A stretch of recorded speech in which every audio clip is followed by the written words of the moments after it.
And now go crazy for Edmonds!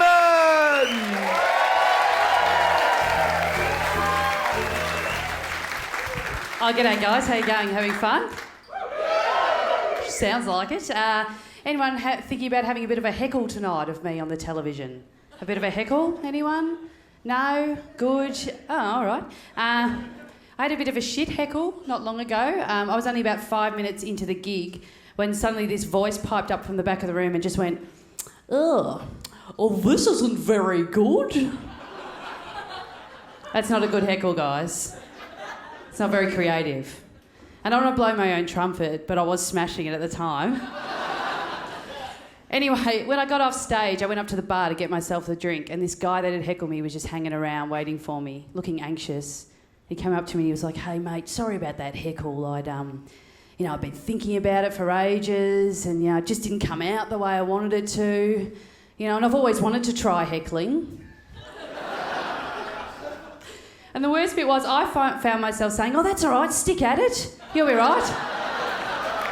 You'll get there." There's a guy in my gym, I'll tell you about this guy. I call him the gym creep. He's always around, right? And he's always just yelling out at the top of his lungs to anyone that'll listen. No one in particular, but just yelling out. He's like, "Whoo-wah. Do not get up at 5 a.m. and come in and do a spin class and then do a pump class. Do not do it." I love it. It just keeps getting worse and worse. It's like, do not get up and fly to New York and then fly back business class after running the New York Marathon, get off in Singapore, do a triathlon, get back on the plane, smash a big M, get on your bike at Melbourne Airport, ride out to St Kilda, swim 50 Ks, run 50 Ks, come in and do a pump class, then do a spin class. Do not do it. So I'm pretty sure no one was going to, buddy.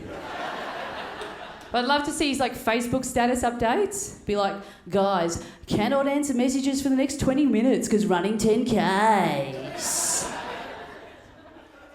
But then he'd get back from the run, there'd be no messages. He'd be right, that's all right, cannot answer them because I'm stretching out my glutes. Stretching out my glutes. Oh God, I'm so alone. So alone. Exercise is my only friend. Anyway, righto, let's talk about death, baby. I've always been very aware of my own death. My mother was quite obsessed with it when I was growing up. I'd be like, "Mum, I can't find my other shoe." She'd be like, "That's all right, sweetheart. We're all going to die one day. One day you'll close your eyes and you'll never open them again, so don't worry about the other shoe. There's no shoes in heaven." And she's still quite obsessed with it. I went round there the other day and she asked me to come out in the backyard and take some photos of her, and she's posing near a rose bush, having all these photos taken. Halfway through I said, "Mum, what are these for?" She goes, "They're for the front of the funeral book. Because no one else around here is going to do it." I'm like, "Well, at least put some clothes on, Mum." No one wants to see that. And now I'm becoming quite obsessed with it. Does anyone else here worry about what song they're listening to on their headphones as they cross the road in case they get hit by a car and die?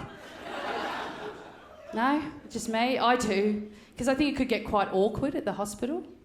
The doctor would be like, "I'm sorry, Mrs. Edmonds, we lost her today crossing the road. She had the headphones in, obviously didn't hear it coming." Mum would be like, "Oh God, that's awful." Oh well, we've all got to go sometime. But tell me, what was she listening to when she went? It's like, the iPod here seems to be stuck on Smack My Bitch Up by The Prodigy. Oh God, that's awful. Well, do you think we should play it at the funeral?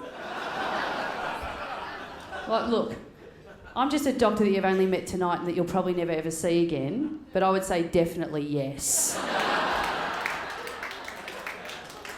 So it'll be my funeral, they'll be carrying me out to some Catholic hymn, like, "Here I am, Lord, is it I, Lord?" Then my mum will stand up, she'll be like, "Remix! I, the Lord, have smacked my bitch up." I didn't actually know I could sing like that until I was in my early 20s, which sounds weird. I discovered it one day. A friend of mine asked me to come and play a song at a Christmas concert, right, Silent Night, and I was mucking around the keyboard trying to find out the note, and I was like, sigh, sigh, sigh. All of a sudden I hit a chord up here and I just went, Silent Night! So what was that? And I remember that night I went to a party and got drunk, and I just got all my friends in a circle. Like, guys, have a look at this. I think they thought I was going to, be double jointed or light my own fart or something. I'm like, sleep in heavenly peace. Like, what's that? I gotta know. I just found it this morning. And one of my friends came up to me earnestly afterwards. She's like, oh, what are you going to use it for, do you reckon? Like, what are you going to do with it? I'm like, I don't know, probably just get out at parties. Maybe do it at the hi-fi bar in about 5 years' time. She's like, oh, you should do something with it. Like it's a superpower or something. It's like, what am I going to do? Try and get out of parking fines? Or like speeding tickets? Like, please, sir, no! I have no money! I have nothing to give! Take pity on me! And I have been drinking. I have been drinking. I have been drinking all day.